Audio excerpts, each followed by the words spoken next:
लखनऊ के जानकीपुरम में स्थित आनंद आश्रम इन दिनों पूरी दुनिया का ध्यान आकर्षित कर रहा है। ये आश्रम चर्चा का विषय बना हुआ है क्योंकि यहाँ पिछले 6 महीने से एक लाश को समाधि का नाम देकर रखा गया है। हाँ, आपने सही सुना, एक लाश जिसे अनुयायियों ने समाधि घोषित कर दिया है।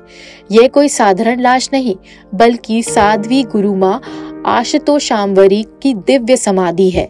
28 जनवरी 2024 को गुरु माँ ने अपने अनुयायियों के लिए एक वीडियो संदेश में कहा था कि वह अपने गुरु ज्योति जागृति संस्था के संस्थापक आशुतोष महाराज को उनके शरीर में वापस लाने के लिए समाधि ले रही हैं और तभी से यह आश्रम सनसनी का केंद्र बना हुआ है। आपको बता दें, 6 महीने से माँ का शरीर एक कमरे में सुरक्षित रखा गया है। उनके अनुयायियों का दावा है कि वह गहन समाधि में हैं और एक दिन अपने शरीर में वापस लौटेंगी। उनके शरीर पर केसर, हल्दी, चंदन और तेल का आयुर्वेदिक लेप रोज लगाया जा रहा है। बाबा महादेव बताते हैं कि माँ का शरीर सड़ नहीं रहा है और ये अद्भुत है। हालांकि पिछले 6 महीनों से कोई भी मेडिकल टीम इस आश्रम में नहीं आई है। इस समाधि के दर्शन के लिए लंदन, ऑस्ट्रेलिया और अमेरिका तक के अनुयायी आ रहे हैं। हालांकि दर्शन करने के लिए कड़े नियम लागू किए गए हैं। स्नान करना, हाथ पैर धोना और सैनिटाइजिंग जरूरी है। आश्रम की मैनेजमेंट कमेटी तय करती है कि कब, किसे और कैसे दर्शन कराए जाएं। 164 दिन हो गए और समाधि को माँ के, और एक लंबी समाधि है। लेकिन एक बात और भी है कि समाधि एक ऐसा सब्जेक्ट है कि जब उस परम आनंद में कोई भी होता है तो वहाँ समय, समाधि का मतलब समय का अधीन, जहाँ समय ख़त्म हो जाए, जहाँ परिवर्तन और प्लस माइनस से परे हो, संकल्प विकल्प से परे हो, जहाँ परम शून्य हो। और जब परम शून्य में चीज़ों को सही करने का जो संकल्प लेकर जाए तो अपने आप आने का भी समय निर्धारित करता हो स्वयं। सर, क्या माँ डीप फ्रीज़र में है?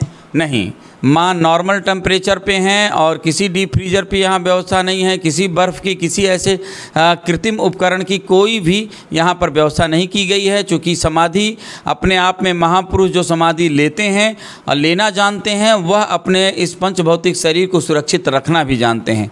और आज के पहले बहुत सारे महापुरुष जंगलों में समाधि लिए तो क्या वो फ्रीजर का डब्बा लेकर थोड़ी जाते थे? वो तो अकेले समाधि में चले जाते थे। उनका तो कोई, यहाँ तो माँ आशुतोष शांवरी जी के शिष्य उनका रख रखाव देखभाल कर रहे हैं। लेकिन जो जंगलों में लिए उनको कौन देखने वाला?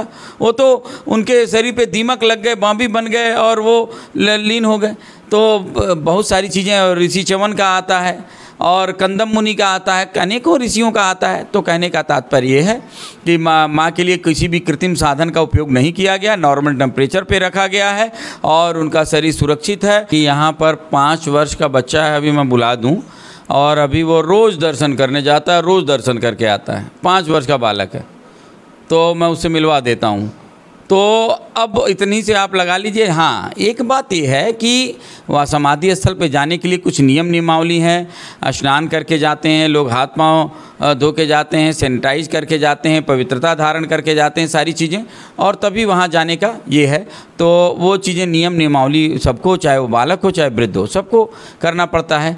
तो हाँ, लेकिन ये है सुरक्षा के दृष्टिकोण से हम सबकी जांच भी करते हैं, देखते हैं, और ये निर्णय मैनेजमेंट कमेटी का है कि किसको कैसे, कब कैसे भेजना है और कैसे दर्शन कराना है। माँ ने समाधि के लिए जो बताया हुआ नियम, लेप और पूजन और आवाहन, वो सब भी चल रहा है देश विदेश में, क्योंकि इंग्लैंड में, ऑस्ट्रेलिया में, अमेरिका में, देश विदेश में उनके अनुयायी हैं। लेकिन हम किसी को बंधन में नहीं करते। बाबा महादेव बताते हैं कि साध्वी गुरु माँ आशुतोष शांवरी का जन्म बिहार में हुआ था। उन्होंने दिल्ली में दीक्षा ली और फिर लखनऊ आकर अपने प्रवचन से लोगों को अध्यात्म से जोड़ा। इस अद्भुत और रहस्यमय घटना ने न केवल लखनऊ बल्कि पूरे देश में लोगों का ध्यान आकर्षित किया है। क्या माँ आशुतोष शांवरी अपने शरीर में वापस लौटेंगी? क्या ये समाधि वास्तव में दिव्य है? लोकल 18 के लिए लखनऊ से अंजलि सिंह राजपूत की रिपोर्ट।